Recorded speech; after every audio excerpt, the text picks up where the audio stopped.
Straight talk from Israel. You're listening to Israel News Talk Radio.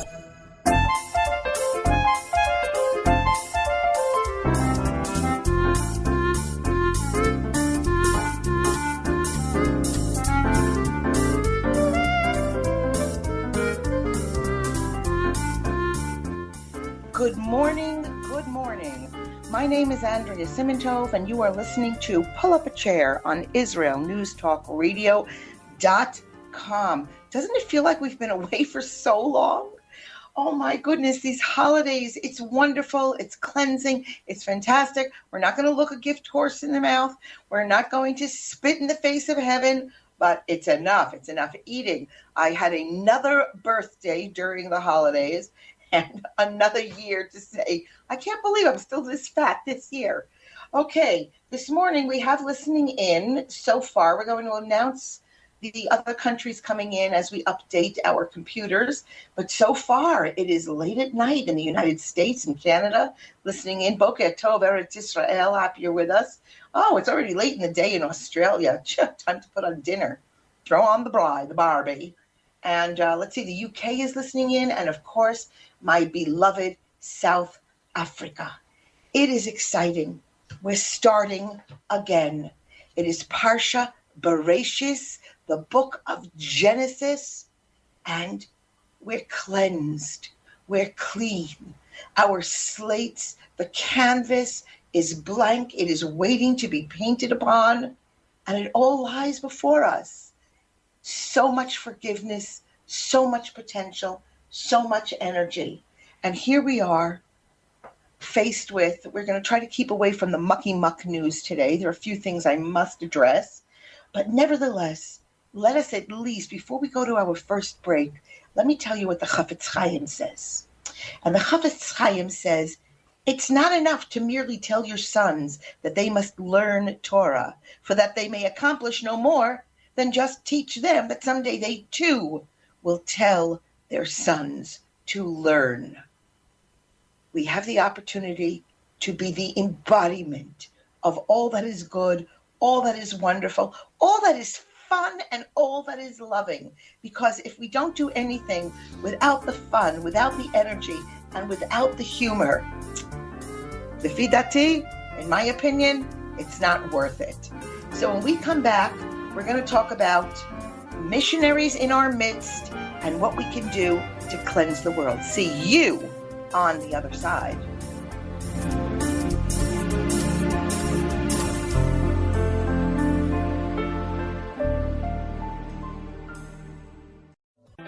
The return of the Jewish people to the land of Israel was prophesied in the Bible thousands of years ago and is coming true today. Shalom. Join me, Josh Wander, on Israel Unplugged. Listen in as we delve into the spiritual and physical aspects of the Jewish return to Zion. We'll discuss the biblically mandated, historic, and of course practical understandings of this incredible transition from exile to redemption. That's Israel Unplugged, every Monday on IsraelNewsTalkRadio.com.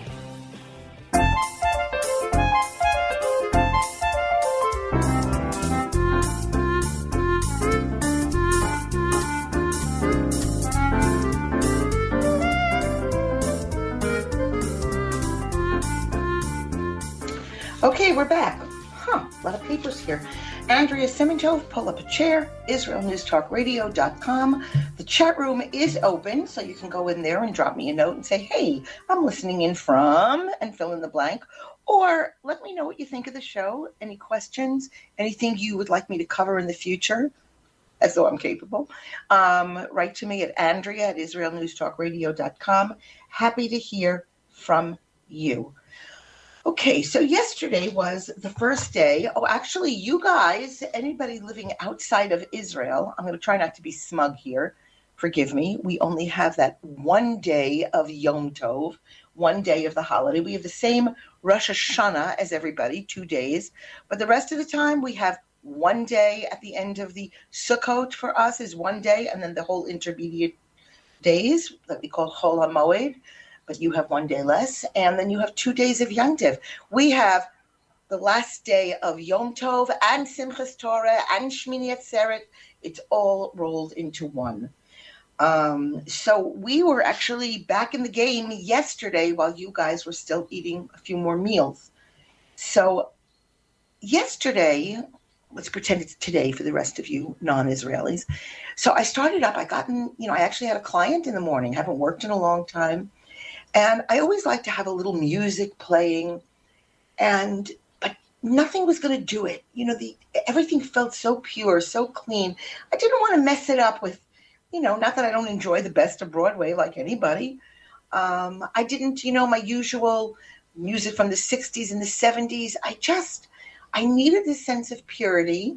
Very often I go into a kind of a Baroque or a madrigal mode, but that wasn't going to do it. A little too bleak to start the new year. And then I thought, what do I love? What gets me? What talks to my Jewish heart, my vibey heart, my earth-centered heart, my God heart? And then I thought, go on to Spotify and get into just drum beats of Africa.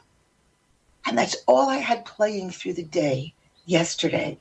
It was so incredible. It was so, how do we say, basis. I needed to skip that kind of modernism because I didn't want to taint this, how can I say it? It was still an unnamed hunger, an unidentified spirit. I didn't want to hear reeds, notes, strings. I needed rhythm. I felt hungry, earthy, passionate. So it was like really, I felt this connectedness to the beating heart around the world. There's something about that world after Chag, after the holidays, that is so cleansing and so pure. We're filled with family. We're filled with food. And what happens? Like clockwork, the first rains fall. It's sort of as though this kind of a mikvah, this ritual bath fell from the sky just on cue, cleansing us from what was and allows us to begin again, rooted, pure, connected, and godly.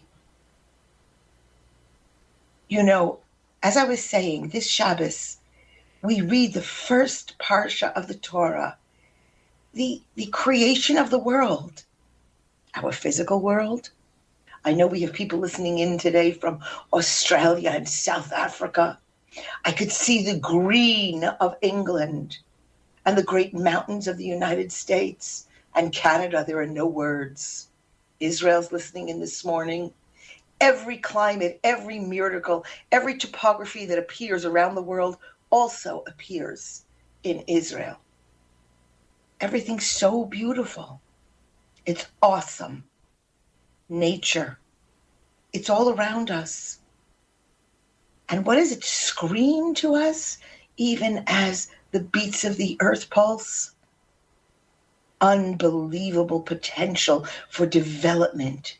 Extraordinary, incredible opportunity lies ahead for mankind, if only we take it. And yet, when we look at the world today, I'm sorry, this is a serious topic. What are we observing? A universe filled with greed, destruction, oppression. Terrorism still exists, terrorizing one another because of views that don't jive. We ask ourselves, couldn't God have created a better world? Couldn't he have kind of like perfected creation? Which reminds me, I think I named today's show Perfectly Flawed. After all, we're informed in the 27th verse of this chapter, what we're going to read on Shabbos. I'm going to translate it into English, okay? God created man in his own image.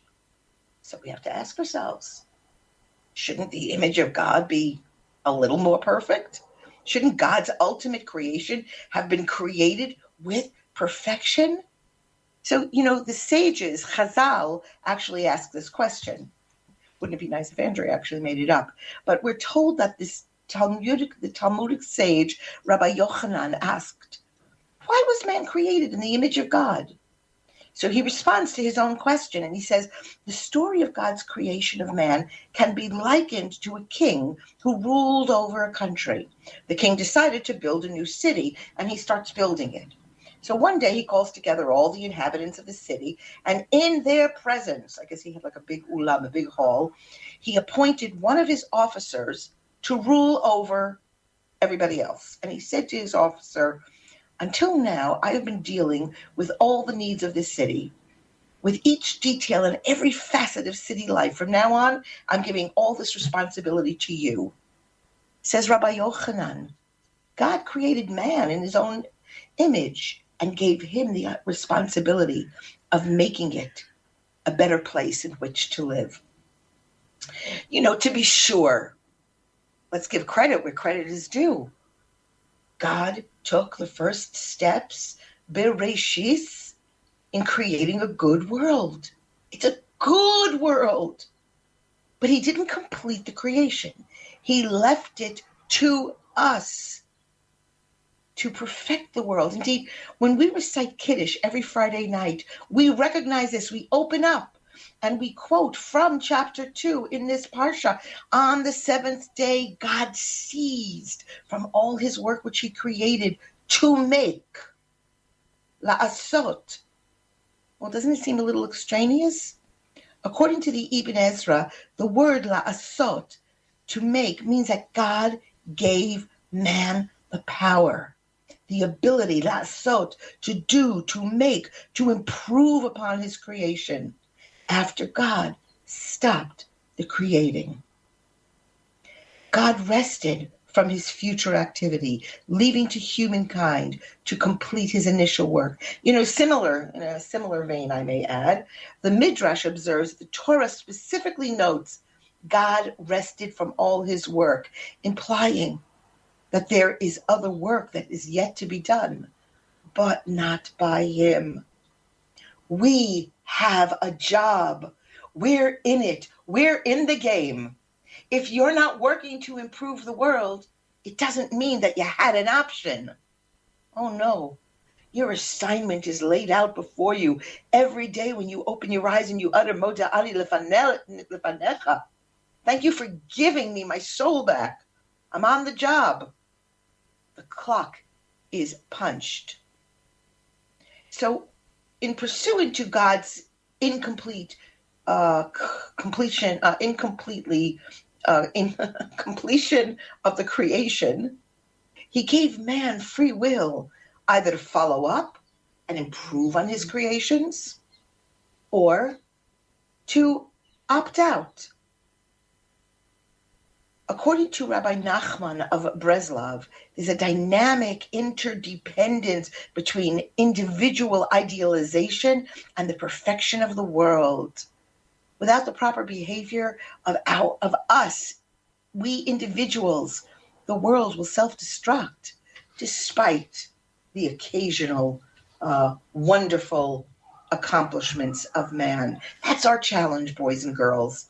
It's a challenge to the synagogue, to the church, even if you are listening in, to the Jewish schools, to our families, to our Jewish community at large, the challenge to Israel, the challenge indeed to mankind, to achieve this tikkun olam, to try to improve this imperfect world that was created by God. We can't slacken our efforts to achieve perfection. You're in the game, because what is the mitzvah? The mitzvah is in the trying. All right, I like that. The mitzvah is in the trying, not the completing, not the doing. All right, so let's just get off this lofty stuff for one moment. I just want to tell you, we are under siege, okay? I want to just tell you a little bit. Israel is again under siege, as always, and it's not from our enemies. It's not from our neighbors. It is from, again, people who profess to be our friends, missionaries who are spreading the word, and they're doing it surreptitiously. They're doing it sneakily. They're opening up now coffee shops that look like every other coffee shop and spreading what they call the good word. Well, I'm going to give you the good word before we come back, and I have more good words when I come back. You're uninvited. You don't come into our living room and spit. You come into the living room and say thank you for the cup of tea. When we come back, I'm going to give you a few more details and deepen our friendship. My name is Andrea Simintov. See you on the other side.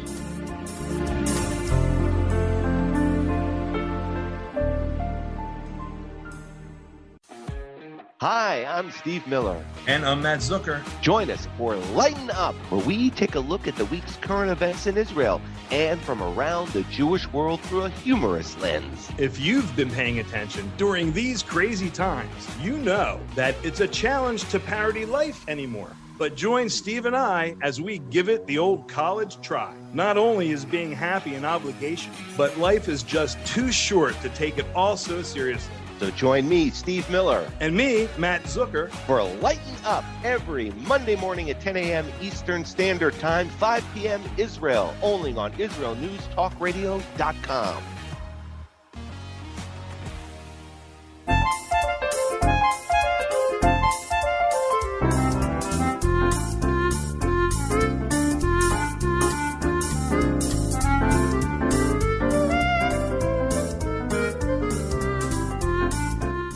Okay, we're back. Andrea Simintov, pull up a chair, IsraelNewsTalkRadio.com. Very happy to tell you that in the break, coming up the break, we have joining us, we have Germany's listening in, Norway is with us this morning, Jamaica, hi, I think I missed you last time, Jamaica, and good morning, Iran. Happy to have you with the show, crossing our hands together across the Middle East and indeed the world. You know, I don't want to talk about this anymore. I changed my mind. I was going to talk a lot. I have a lot of information. We are under siege.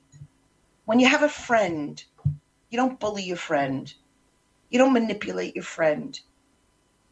And we're going to talk more about it. I know that we have a lot of non-Jews listening to the show. We've had a lot of Hindus listening in, Buddhists, a lot of Muslims listening in, and indeed a lot of Christian friends. They write to us. They love the show. They love the station. And my goodness, we're grateful. But when you come in the back door and try to push an agenda that is harmful to us and antithetical to everything we believe, have suffered, have died for, and continue to mitaken ha'olam, to improve the world with who we are. And you do it sneakily. When you say one thing with one face, you know the saying, he spoke out of both sides of his mouth? We're going to talk more about this next time. I have to see. A lot of things are unfolding in this country. Very, very scary. I live in a building. We have missionaries in my building here. It's very, very creepy stuff. Don't do it. Be kind. Show gratitude. Be friends. We won't manipulate you. You don't manipulate us. And more about that later on. What I do want to talk about, let's talk about some fun stuff, some nice stuff, some upbeat stuff. So over 300, this is interesting. This came from, I'm scared to tell you because I know I always get it wrong. I think this might have been the Times of Israel, but don't quote me on that. But apparently last week, I think it was over Shabbos, over 300 prominent Iraqis publicly called for full peace with Israel. Who among us of a certain generation ever thought we would hear those words?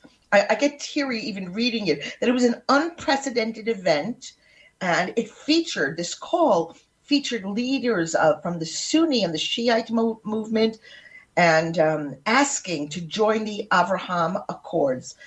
I don't know the actual number. According to this press source, hundreds of Iraqi leaders and activists gathered in the country's Kurdistan region. It was on Friday, right? So I read about it on Motzi Shabbos, Saturday night.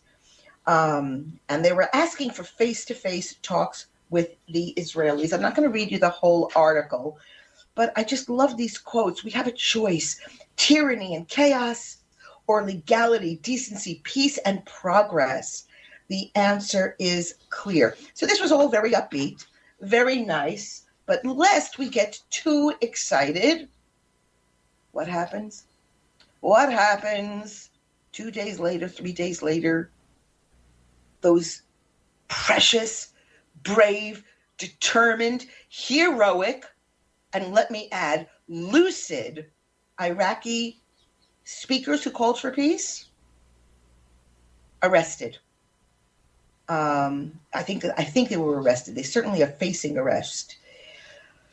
And this is the truth of our neighborhood. The truth of our neighborhood is that those of our Arab friends who want to have normalization with us, who are begging to recognize that we are a community, a neighborhood. We all face the same global events. We face the same illnesses. We face the same economic uptrends and downturns based on weather. We have so much to offer each other. But those who are mired in the past, mired in hatred, mired in vulgarity, mired in a primitive mindset that offers no health to anyone, knocking down. So I tell you, anybody on the Arab side of this microphone, on the other side, who's listening in and wants to have peace with the Jewish state, wants to benefit from the friendship and what we can offer one another, please stay strong, stay helpful, and indeed keep praying. According to, let's see, here's a quote from Prime Minister, current Prime Minister, for the next 20 minutes, Prime Minister Naftali Bennett. This is a call that comes from below and not from above, from the people and not from the government. The state of Israel is extending its hand to you in peace. So what can I say? We will keep our eyes open and let's see what happens. In the meantime, at the opening of the show, I told you all what our job is. The mitzvah is in the trying. The mitzvah is in the doing. The mitzvah is in the striving. So here we have our next moment. Here's a surprise. At the UN General Assembly, Abbas wouldn't be, I don't think Abbas would be allowed to open up a shoe stall in the Israeli shuk or even in the Arab shuk, but somehow they just keep him in there. How long has this guy been in there? So at the UN General Assembly, Abbas offered another threat. This guy who has done nothing for his people, who has kept his people ignorant, kept them imprisoned, kept them mired, kept them hopeless. Here's his new one. He has given Israel 1 year to withdraw. I'm reading this to the 1967 lines. Oh, I'm quaking. I'm shaking. Anybody listening here? Quaking and shaking to your boot. This bore in his speech to the United Nations just on Friday. A lot happened between last week's show and this week's show. This Palestinian Authority president, he demanded that Israel withdraw to the 1967 boundaries within 1 year, or else, get ready everybody, face repercussions. I'm telling you, if they weren't so dangerous, this would be a comedy show. I have to put this out to my Arab brothers and sisters listening in. What do you make of this guy? When are you going to rise up instead of rage, locked in? You have another day of rage, more anger at Israel? What have it even brought you? When are you going to oust this guy? When are you going to oust this jerk? What did he say? He said he's going to renege his, what did he say? He's going to renege his recognition of Israel. Okay, I'm sorry. That was a comedy hour. Let's see if we have something else to talk about. The Abbas comedy hour. More demonstrations. My God, my friends. I'm telling you, rise up, scream, yell. let's see. Throughout his speech, Abbas decried what he charged with a double standards applies to them. You know what? He's keeping them angry, keeping them impoverished, keeping them. Wonder how he's living. All right, let's get past him. Too much airtime. All right, so let's see. Let's talk a little bit more. I have some nice notes here for you. All right, let's talk more about this week's Parsha because we're starting again. We have 3 minutes to this segment. Came across something very beautiful that I want to share with you. Back to the free will idea. Before his sin, Adam HaRishon, Adam is the first man, he did have free will. But then his choice lay between being either entirely good or entirely evil. It was very easy then. You know, the choices between black and white, light and dark, salt and sugar. Eating of the tree, however, resulted in this kind of intermingling of good and evil. Had a long-reaching effect. That long-reaching effect is explained as being the first experience of physical pleasure in its own right. This feels good because it feels good. Pleasure without rationale. Rabbi Tzadok HaKohen elaborates. He says, formerly, physical acts had been completely imbued with spiritual purpose. Everything we did had a heavenly connection. Now, for the first time, man knew what it was to feel alienated from God and the results from using any of his faculties for their own sake and independently of their value of service of God. It was a new sensation, a new freedom that had entered into man. And after Adam ate that fruit, he would never again be able to eat with this single-minded devotion of that period before his sin. I like that a lot. You know, when we think back to the Garden of Eden, we all have our own different meditative views. You know, I must tell you that Adam HaRishon, Adam was the first man, he listened to the counsel of his wife and he was punished. However, Abraham listened to the counsel of his wife, Sarah, and he was blessed. The only type of advice worthwhile of heeding is guidance which is given in accordance to God's word. I think this is a nice thing to talk about over our Shabbos table, to discuss what kind, from who do we seek advice? From whom should we seek advice? Do we already want to know the answer? The question why, how, when, and where. Are you tired of political correctness and the fear that you might offend someone? I'm not afraid to offend you. Wow, look who's talking tough. One has to be tough to keep sane today. Hi, I'm Alan Skorsky. And I'm Beulah Seabrow. And join us every Wednesday for The Definitive Wrap as we interview the most sought-after guests and expose progressive trends that masquerade as enlightenment but actually destroy our freedoms. We are the No Woke Zone, so buckle up to this exciting show. Buckling up, but I'm driving. Sure, you can drive, but I'm the navigator. Tune in for the No Nonsense, The Definitive Wrap Show, every Wednesday on Israel News Talk Radio.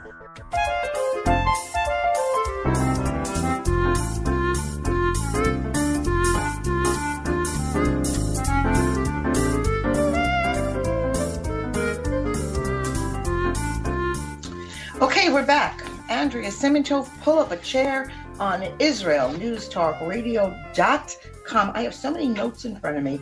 I'm like all over the place today. But wait, I have a critical call out. I am so excited. My daughter Tehillah Rivka, Shana Tova Tehillah. She's listening in from Johannesburg, South Africa. That makes me very, very happy. All right, the chat room is open. A little bizarre chat going on there. I'm going to shut that down because it's making me nervous. All right, so let's go here. Let me see. I have all these wonderful notes. How are we going to do it? How are we going to go all over the place? All right. So, I talked about how Adam had free will before his sin and listening to the counsel of his wife. Okay, we got enough counsel. We don't want to talk more about the critical job that women do. It's so important here. So anyway, another thing to talk about. Okay, so I said that it's very important to talk at our Shabbos table. When we have like a double, how do you say, a double entendre double, when we're looking for advice. We used to have a joke. We used to say, don't ask the rabbi until you know which rabbi you ask. Rabbis shop. So that's like a very important thing to talk about at the Shabbos table. But here's another idea I wanted to throw at you. So Rabbi Avraham Torsky, who we just lost this year, he comments on the Parsha, the portion of Bereshis, Genesis, by first quoting the Midrash that says, the Midrash states that when iron was created, the trees became frightened because the sharp blade of the axe could cause its destruction. So God said to them, you have no need to fear. Let none of you provide the wood for the axe handle, and the blade will become harmless. How true. The history of the world, as well as the history of mankind, substantiates this message of the Midrash. Invariably, we are our own worst enemies. No one else can harm us grievously, as we contribute to our own harm. But we always complain that our troubles come from outside. It might do us well to examine ourselves rigorously before attributing our problems elsewhere. Goes back to what I talked about in the last section. When are some people going to look and say, we are contributing to our backward stance? We need to strive and move forward. What is it? They say that when you point a finger and you assume, what is the word assume? I assume this. You make an ass of you and me. Assume. All right. So I just thought that was very interesting. It might be worth discussing at our Shabbos tables. That page is down. Okay. So what else? Okay. So Adam's sons, Cain and Abel, Cain veHevel in Hebrew, they are the subjects of the second stage of transgression. Okay, we know the first one is the eating of the fruit. Nowhere does it say that it's an apple. Did you know that that's where the Big Apple gets its name? The idea that it's like Sin City. But it doesn't say that it's an apple. I read once that they had the idea that it was an apple because an apple grows, forms of apple grow in every corner of the world. There's not a country that doesn't grow an apple. I don't know if that's accurate. Any botanists out there, let me know. Always willing to learn. Andrea at IsraelNewsTalkRadio.com. Send me your botany notes. All right. Anyway, but the second sin, the Torah doesn't explicitly state the reason why. Can I use the Hebrew? The English is getting stuck in my mouth. Why Cain murdered his younger brother. But it leaves us to find the answer in the words of the text. English translation, Cain brought an offering to Hashem of the fruit of the ground. And Hevel, he also brought the firstlings of his flock and from the choicest. And the Lord had respect unto Hevel and to his offspring, but unto Cain and his offering he had no respect. And Cain was very wroth. Let me hurry up this up. And his countenance fell. And Hashem said to Cain, why are you annoyed? And why has your countenance fallen? Surely if you improve yourself, you will be forgiven. I extrapolate the loving words of a father to his son. What does Cain do? Does he take those words to heart? No, he points his finger, he blames. Cain spoke with his brother Hevel when they were in the field, that Cain rose up against his brother Hevel and killed him. Hevel's his sacrifices were accepted by Hashem because they were brought from the best and the finest. He dug deeply into his proverbial pockets to give to God. So contrast this with Cain, who did not seem to extend himself at all. He simply brought crops that grew on the public land. Moreover, according to Rashi, Cain actually brought inferior produce for his offering. He then became enraged when the offering was rejected. Hashem tries to reason with Cain, telling him not to indulge in self-pity, reminding him that his situation could be changed dramatically for the better if he'll just improve his attitude and consequently his behavior. His and all of mankind's salvation lies within himself or ourselves. Cain won't be placated. Instead, he strikes up a conversation with his brother Hevel out in the fields, away from home, strikes him dead in cold blood, and the Midrash sees in the story of Cain and Hevel a universal, a continuous strife between members of the human race. What was this whole fight about? Okay? There's an opinion that it's actually about economic issues, material wealth. But there's another view. Rabbi Yehoshua, he holds that bloodshed was prompted by religious and ideological conflict, each side contending that his side is the correct one. And then there's actually a third side. Rabbi Yehuda contends that the quarrel centered around their mother, Chava, Eve, and was rooted in a sexual passion. We're not going to hang out there. Whatever the reason, Cain knowingly and willfully took the life of his brother, a transgression against Hashem and all of mankind. You know, in the next few generations, this is an incredible parsha. We do 10 generations. We witness major advances technologically in civilization. But progress also brings with it violence, a scale never known before. Lemech, a direct descendant of Cain, he sires a son, Tuval Cain, who became a forger of brass and iron armaments. Lemech boasts of his ability to employ these deadly weapons to lord over his fellow man, to commit indiscriminate murder. Cain's crime may have derived from sibling jealousy. However, the transgressions of Lemech, they're rooted in the sinister attitude that absolute power makes right. What is the saying? Might is right, and one tyrant has the opportunity to bully society. And of course, the final crime in this parsha is committed by large groups of individuals in power who enslave their fellow men. The Torah describes the acts of the strong exploiting the weak as following. They took for themselves wives from whomever they chose. These men destroyed the social order by using their power and position to usurp whatever they pleased, prompting God to regret his decision to create man. Oh, Parsha Bereshis, this is the biggie. It gives us a look back. It gives us a look forward. It gives us a chance to face our human behavior, our frailties, our conflicts.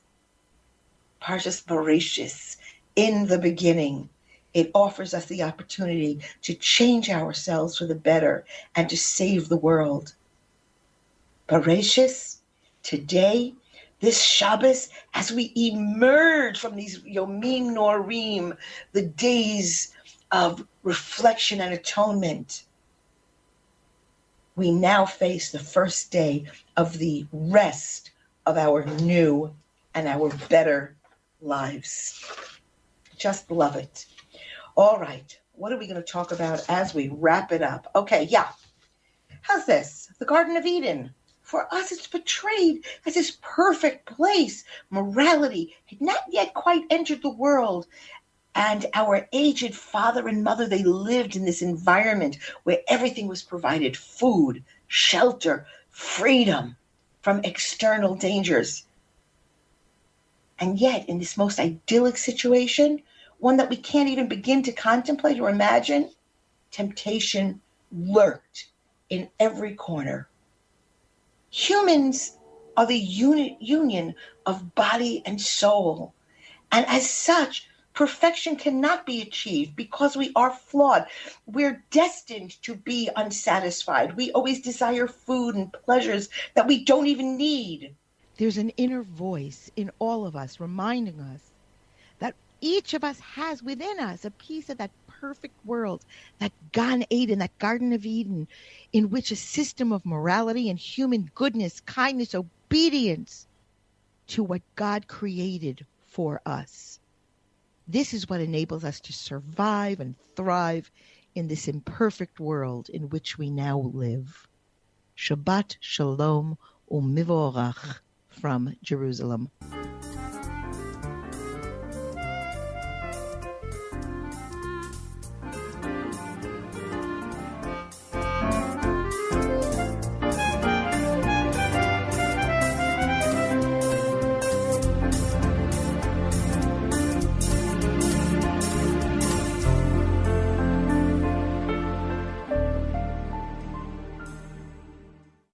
If you love Israel News Talk Radio, then you'll love our Facebook page. We keep you up to date on what's happening in Israel, plus little surprise treasures that we don't share on the radio.